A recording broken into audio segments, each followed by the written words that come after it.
Muy buenas noches, señores cursantes.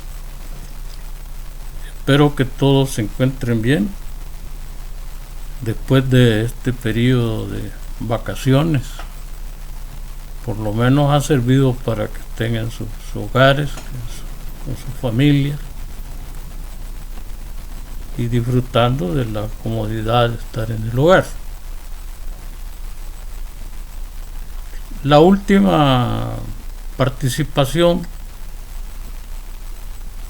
en el curso tratamos el tema sobre las contrataciones y voy a repetir un poco de ese tema porque resulta que a veces cuando se dan definiciones, las definiciones, definir una cosa es lo más difícil que existe. Y la claridad con que se entiende el concepto también hay que explicarlo un poco más amplio para tener la idea bien clara de lo que estamos sosteniendo. Entonces, en esa oportunidad hablamos que había un mercado que se le llamaba mercado primario. Ese fue uno de los temas que abordamos. Y decíamos que se refiere a la oferta pública o privada de nuevas emisiones de valores. Fíjense bien la condición. Son nuevas emisiones de valores. Por eso se le llama primario. Y por ese motivo el precio es determinado de estos por el emisor de los mismos. Si yo voy a poner a la venta acciones o títulos en primera emisión, el que le fije el precio soy yo, pues el dueño, el propietario, el emisor, ¿verdad? El emisor es el que fije el precio, ¿verdad?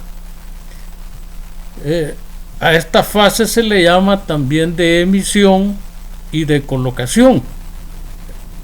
Es lógico, pues. Si vamos a emitir títulos, valores, vamos a emitir valores, los vamos a emitir para colocarlos, lógicamente, ¿verdad? Y es la primera compra-venta de estos títulos, valores. Es la primera vez. Salieron, se emitieron, se pusieron a la venta, ¿verdad? Los inversionistas los compraron y pasan a ser poseedores de esos títulos valores directamente del emisor a los financistas, y que son los compradores. Por eso se le llama el mercado primario. También en esa plática tuvimos la oportunidad de hablar sobre el mercado secundario. El mercado secundario se refiere a los valores que ya han sido negociados. Se refiere a los valores que ya han sido negociados. ¿Dónde se compraron? En el mercado primario, ¿verdad? Ya esos títulos, valores, hay una serie de personas inversionistas que pasaron a ser poseedores. Y por negociación, ¿verdad? Por una segunda vez, ¿verdad? Los inversionistas que desean y se ponen a disposición de los inversionistas que quieran comprarlo, ¿verdad? Si yo compré acciones, títulos en el mercado primario, yo soy el poseedor y digo, bueno, voy a ponerlos a la venta, o los voy a hacer alguna negociación con ella, ¿verdad? A eso se le llama mercado secundario, porque pasaron, ¿verdad? Ya pasó la fase primaria y habemos muchos poseedores de esos títulos y podemos venderlos, hasta podemos regalarlos si queremos, pues. Pero obviamente aquí no entran personas caritativas, entran a estos negocios porque andan buscando ciertas utilidades. Entonces a esto es lo que vamos a conocer como el mercado secundario. Fíjense que el emisor ya no interviene en el precio. El emisor intervino en el mercado primario porque él los emitió, les puso precio y los vendió. En esta fase ya no interviene. Entonces el precio está determinado por lo que se conoce en economía como la ley de la oferta y la demanda, ¿verdad? Los títulos, algunos de ellos son muy atractivos, producen unas rentas atractivas. En esas operaciones se pueden obtener muchas ganancias. A eso se le llama la ley de la oferta y la demanda. Ahí están los títulos, ¿verdad? Y los inversionistas los poseedores tienen dos opciones: o se quedan con ellos o los ponen a la venta en segunda oportunidad. Por eso se le llama mercado secundario. Entonces ahí ya no interviene, por supuesto, el emisor, y son los poseedores de los títulos los que fijan los precios y las utilidades que se pueden obtener de haber comprado esos títulos valores. Ahora bien, dentro del segundo mercado que conocemos como mercado secundario, existe dos operaciones básicas. Existen dos operaciones básicas que se conocen como de reporto, y tiene dos opciones. El reporto, ya vamos a ver qué es el reporto y cómo se maneja, ¿verdad? No se me adelante. Entonces hay un reporto directo. El comprador es dueño de los títulos hasta su vencimiento, ¿verdad? O hasta que los venda antes de su vencimiento. A eso se le llama directo, ¿verdad? Estamos directamente. Yo soy dueño de los títulos valores y los puedo colocar. Tengo dos opciones: o me quedo con ellos hasta que se vence el tiempo y cobrar mi dinero y las utilidades, o los vendo antes del vencimiento. Ya los vendí, me deshice de ellos totalmente. Y hay una segunda manera de manejarlo, se llama de reporto. Una persona que vamos a llamar el reportador, que tiene dinero en efectivo, le da a otro llamado reportado. El reportador es el que tiene el dinero, tiene solvencia y tiene dinero, y se lo da a otro que se llama reportado, que tiene los títulos valores, los cuales lo cede en garantía al reportador. Quien se compromete a devolverlos dentro de un plazo previamente determinado. Los va a devolver plazo determinado a cambio de recibir, ¿verdad?, el dinero que aportó, ¿verdad?, más ciertas utilidades, ¿verdad?, que va a percibir por haber adquirido esos títulos valores. Entonces, de esa manera, digamos que los títulos pueden la palabra no está ni en el derecho ni en la economía, pero se pueden empeñar, pues. ¿Vea? Yo soy dueño de acciones y títulos valores, ¿verdad? Yo los puedo empeñar, y la persona que me los va a tomar me va a prestar dinero, ¿verdad? En función de que esos títulos valores, su nombre lo dice, tienen valor y producen utilidades.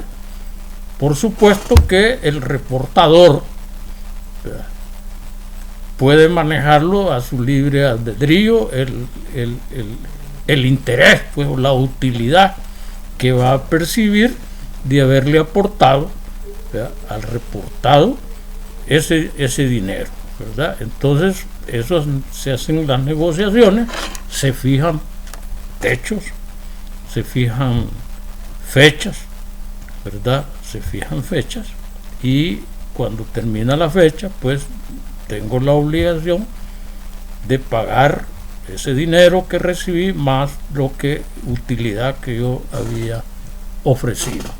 Entonces a eso se le llama reportado. Fíjense que esos son, digamos, los dos mercados más importantes dentro del mercado de valores. Sin embargo, a nivel internacional hay otra serie de mercados, ¿verdad?, que funcionan de distinta manera. Por ejemplo, hay un mercado que se llama de intermediación bursátil, ¿verdad? El mercado de intermediación bursátil es la realización habitual y profesional, fíjense, habitual y profesional, o sea, son profesionales que están ahí viendo negocios de actos de valores, ¿verdad? Esas ya son esas, cuando vemos las noticias que la bolsa de Hong Kong, la bolsa de Nueva York, la bolsa de Inglaterra, ahí son estos mercados intermediarios de intermediación bursátil, ¿verdad?, porque los grandes inversionistas no llegan a eso, ¿verdad?, no, que tienen sus representantes profesionales en manejar este tipo de cosas, ¿verdad? En estas bolsas o en este mercado, ¿verdad?, también impera la ley de la oferta y la demanda, porque se hacen operaciones en nombre propio o por cuenta de terceros. Yo como inversionista puedo ir a esa bolsa y meterme a negociar cualquier oferta que esté saliendo al mercado, o lo hago a través de la intermediación de otros gestores y que son profesionales en el manejo de ese tipo de mercado. Puede ser además en público general o con intermediarios especializados. Y normalmente se llevan a cabo mediante la celebración de contratos de intermediación discrecional o no discrecional o especial, ¿verdad? Esto se refiere que pueden ser públicos o pueden ser privados, solo pueden estar en esas negociaciones los grandes interesados en el manejo de ese tipo de títulos, ¿verdad? Por ejemplo, podríamos hablar de las negociaciones que se hacen sobre petróleo, por ejemplo, sobre oro, por ejemplo, sobre metales preciosos. Incluso también en este tipo de mercado de intermediación se manejan todas las ventas, cantidades enormes que se producen de grano, como la cebada, la soya, y de productos que pues realmente se manejan grandes volúmenes dentro de esos mercados. pero que son muy especializados, ¿verdad? No, hay incluso bolsas de valores donde los mercados son específicamente para determinada material o bien que se quiera manejar ahí. Ya mencioné el oro, el petróleo, son mercados, ofertas muy especializadas, y los que manejan esos mercados pues son realmente de intermediación muy especializada. A nivel internacional también hay otros que manejan, por ejemplo, en México, mercado de metales, ¿verdad?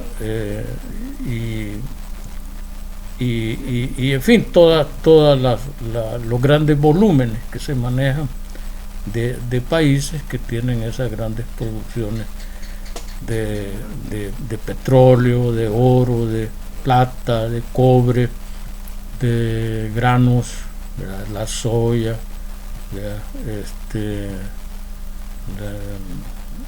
la carne incluso, ¿verdad? A veces venden cantidades enormes de estos tipos de productos, y eso se maneja pues a nivel internacional en este tipo de mercados de intermediación bursátil.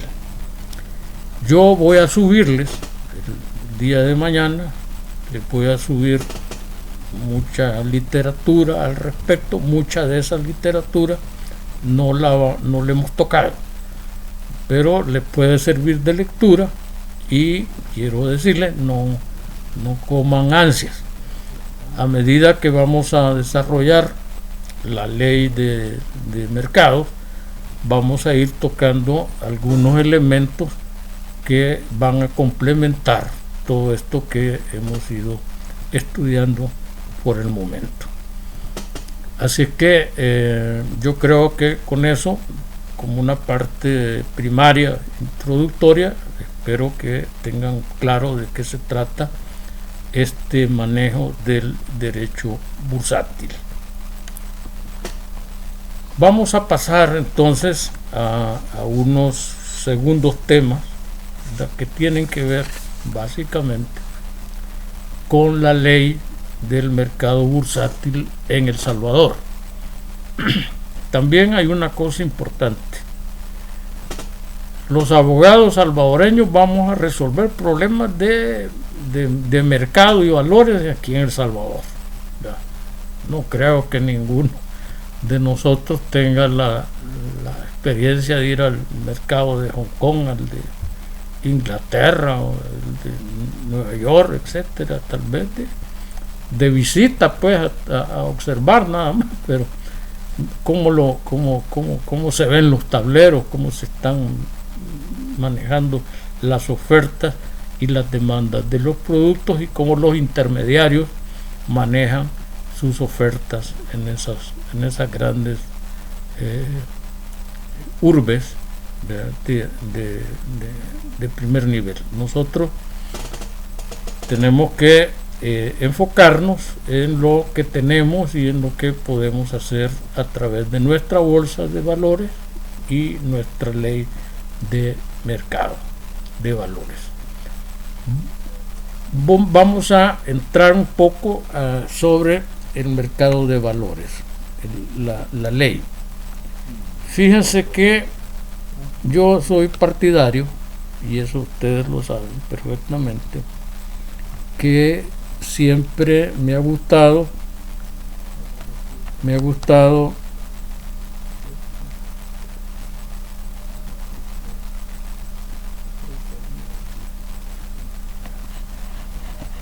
Leandro, buscame la ley del mercado de valor. Perdonen la interrupción, pero aquí tengo mi asistente, que es mi ingeniero del sistema, y estamos grabando en mi propia casa. Bueno, Fíjense que yo siempre he sido partidario, les decía, de que la ley, cuando se estudia la ley, tenemos que estudiarla detenidamente. Pero una de las cosas importantes, primeras que me gusta es, fíjense que saben que yo siempre manejo mi equipo, ¿verdad? De todo. Les decía que siempre me ha gustado que estudiemos la ley tal como se debe de estudiar. Y una de las cosas que quiero que aprendamos es que la ley tiene una estructura. Toda ley tiene una estructura. ¿Cómo está formada la estructura de la ley? La ley siempre comienza con considerando. Los considerando es por qué había necesidad de emitir esa ley. Y luego, dentro de los considerando, hay principios que van a regular o que están inspirando la ley o el código que vamos a estudiar. ¿Ve? Algunos de ustedes me van a decir, mire, pero eso no lo tienen otros códigos. Sí, no lo tienen. ¿Por qué razón? Porque el derecho evoluciona. ¿Ve? Y los legisladores también evolucionan. Ellos estudian y se llama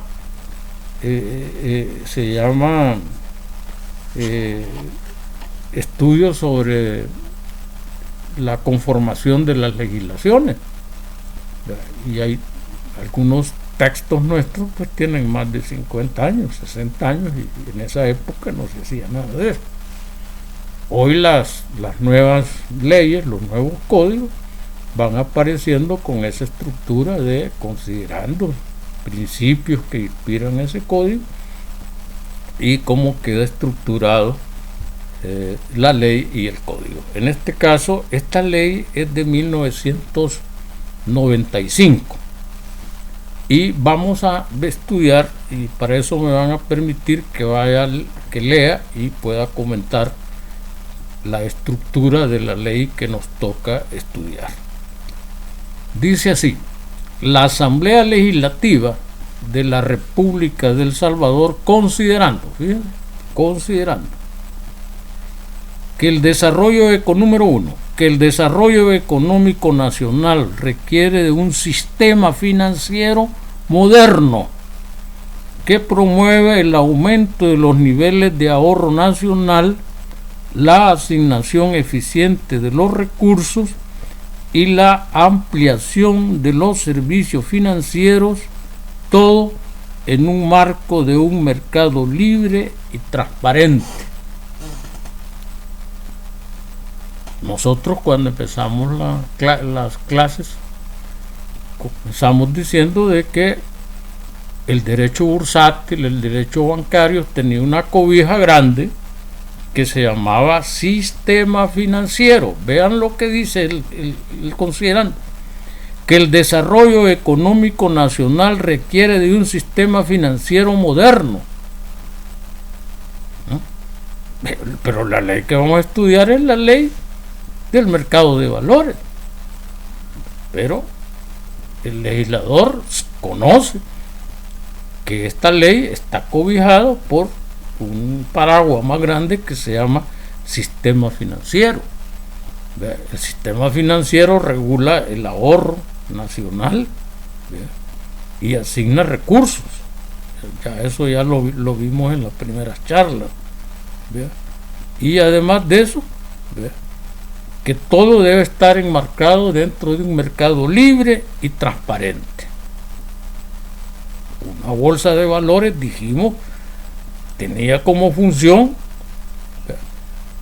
transparentar las negociaciones que se hacían al interior de la bolsa de valores para producirle a los inversionistas, ¿verdad?, lo que nosotros conocemos como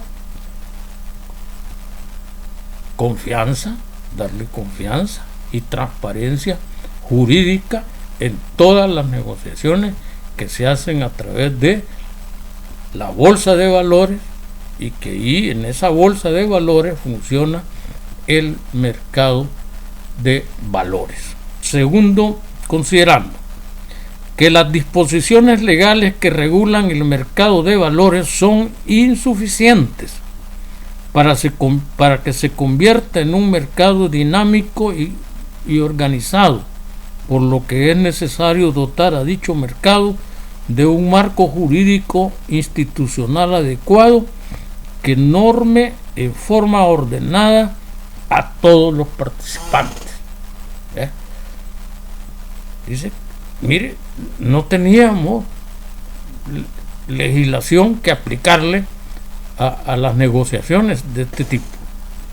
Entonces el legislador, preocupado por eso, dice, mire, necesitamos crear un instrumento que garantice, ¿verdad?, a los inversionistas, a los oferentes, que hay un marco jurídico, ¿verdad?, que le da legalidad a todo lo que está negociándose dentro de este mercado. Y tenemos un tercero que dice que el desarrollo de un mercado de valores eficiente en un ambiente de sana competencia requiere de que la oferta pública de los mismos sea conducida por intermediarios autorizados. O sea que no cualquiera va a llegar allí. Mire, yo soy intermediado, me manda mi patrón. No, todos los intermediarios que van a llegar a hacer negociaciones, ya sea de emisión, de oferta, de compra, ¿verdad?, deberán de estar autorizados, dice, con información completa y auditada sobre los emisores de dichos valores. Y en los mercados físicos organizados como son las bolsas de valores. La ley nos está mandando, ¿verdad?, que hay que organizarse para manejar el mercado de valores. Y las bolsas de valores, fíjense que el considerando habla de bolsas de valores. O sea que podemos tener 1, 2, 3, 4, 5 bolsas de valores, todas apegadas a la ley que vamos a estudiar, en donde las transacciones se realizan en forma segura, expedita y asegurando que se proporciona el flujo uniforme de información adecuada para el público en general. No es solo para determinadas personas. Es nuestra ley, estamos en nuestra ley. ¿Se acuerdan que al principio decimos que eran públicas o privadas? Pero aquí la ley nos dice, mire, esta ley es para cuando es pública, cuando es pública. Bueno, entonces, por lo tanto, dice, en uso de las facultades constitucionales y a iniciativa del presidente de la República, mediante el ministro de Economía, decreta la siguiente ley del mercado de valores.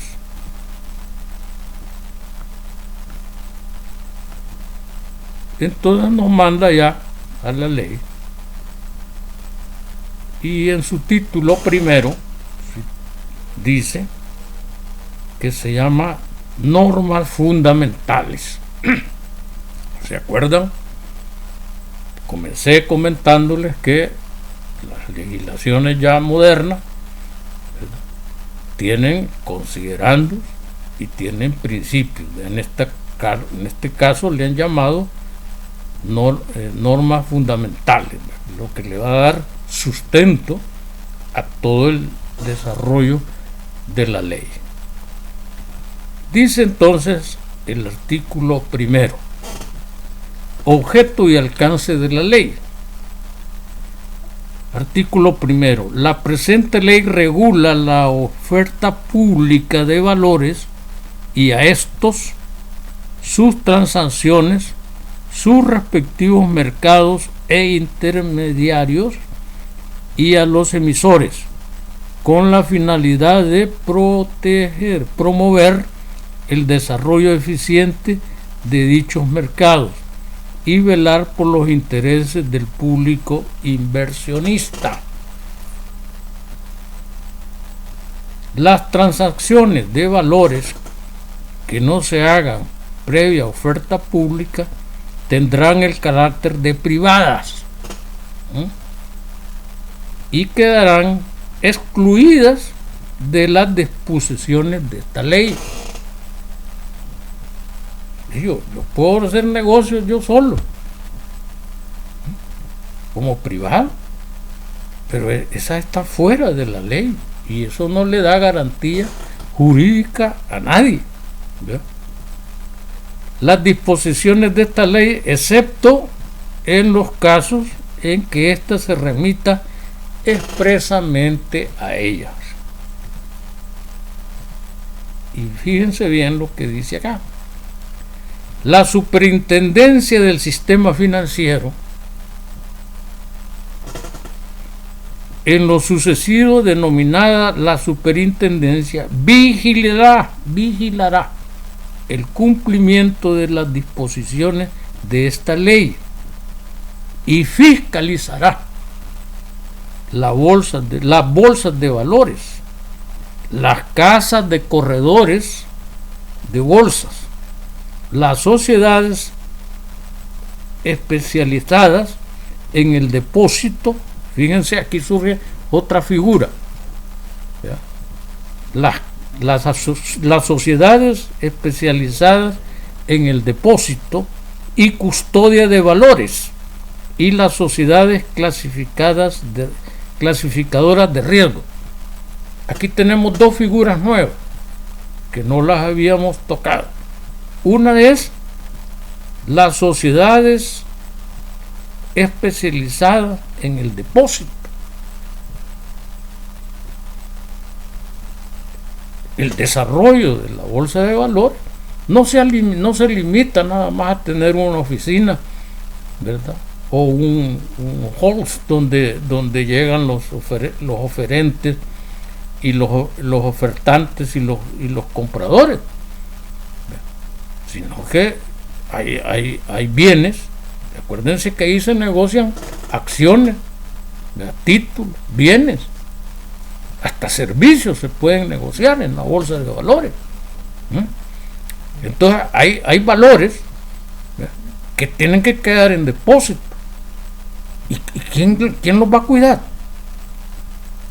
Entonces aquí surge la figura de las asociaciones especializadas en el depósito y custodia de los valores.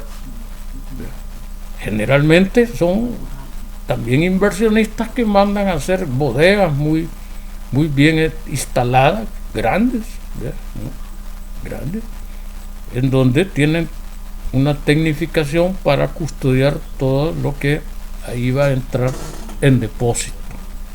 Y la otra figura es las sociedades clasificadoras de riesgo. ¿Quién nos dice que todos los negocios que llegan a la bolsa de valores, todas son florecientes y todas son altamente productivas? Los inversionistas necesitan seguridad. Esa es la palabra clave de todo negocio, la seguridad. Entonces hay oficinas especializadas, sociedades que se llaman de clasificadoras de riesgo, y ellas hacen estudios económicos, estudios financieros, y hacen reportes a los inversionistas: mire, esa inversión es productiva, o esa es de alto riesgo, esa es de menor riesgo. Entonces, ustedes han oído, por ejemplo, que el ministro de Hacienda sale a veces diciendo: El Salvador ha sido clasificado con AA o B o BB o B1, B2, B3. Hay una serie de parámetros de clasificación de riesgo, que los bonos que emite El Salvador tienen clasificación 3B, no tienen A, tienen B. Entonces es porque algún riesgo tienen, y hay una tabla de clasificación que la vamos a ir estudiando a medida que nos vaya saliendo cada una de estas figuras. Vamos a ir tocando ese tipo de temas. Pero aquí ya ven, ya surgió otras dos figuras. Repito, las sociedades que custodian los depósitos de los valores, y las sociedades clasificadoras de riesgo, que también están contempladas en la ley. Ahí las vamos a encontrar, las vamos a estudiar. ¿Para qué sirve? ¿Qué requisitos deben de reunir? ¿Cuáles son sus funciones? Todo eso lo vamos a estudiar a medida que vayamos desarrollando nuestro estudio de nuestra ley. Y termina: en lo que no estuviera previsto en esta ley, se aplicarán las disposiciones mercantiles vigentes. A la falta de estas, los usos y costumbres bursátiles. Los usos y costumbres bursátiles. ¿Se acuerdan que cuando uno estudia derecho internacional público, el sustento del derecho internacional público y de todo el derecho, ¿verdad? Incluso está en el Código Civil, se habla de usos y costumbres, y todos los que estudiamos derecho y somos abogados sabemos que la costumbre es ley. La costumbre, y yo les contaba a mis alumnos, siempre les cuento, los primitivos, alguien vio que llevaba 3 gallinas, y ¿para qué llevas esas 3 gallinas?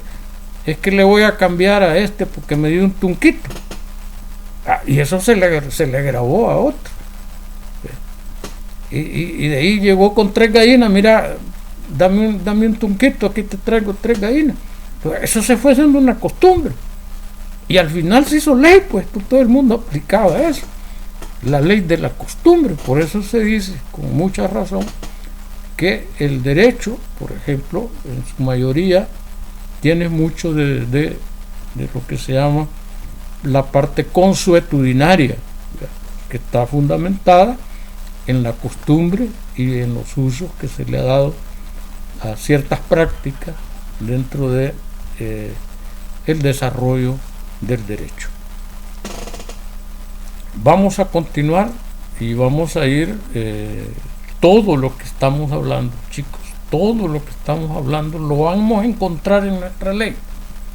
Por eso a veces hay cosas que no las desarrollo muy ampliamente, porque después las vamos a tocar ya con detalle, citando artículos, esta es la función, este es el objetivo que tiene, quiénes pueden participar ahí, qué requisitos se necesita para ser custodio de valores, ser un técnico en cuestiones de riesgo. Todo eso lo vamos a ir encontrando a medida que desarrollemos nuestra ley. Vamos a continuar el próximo día y yo les voy a subir mucho de toda esta información. Muchas gracias.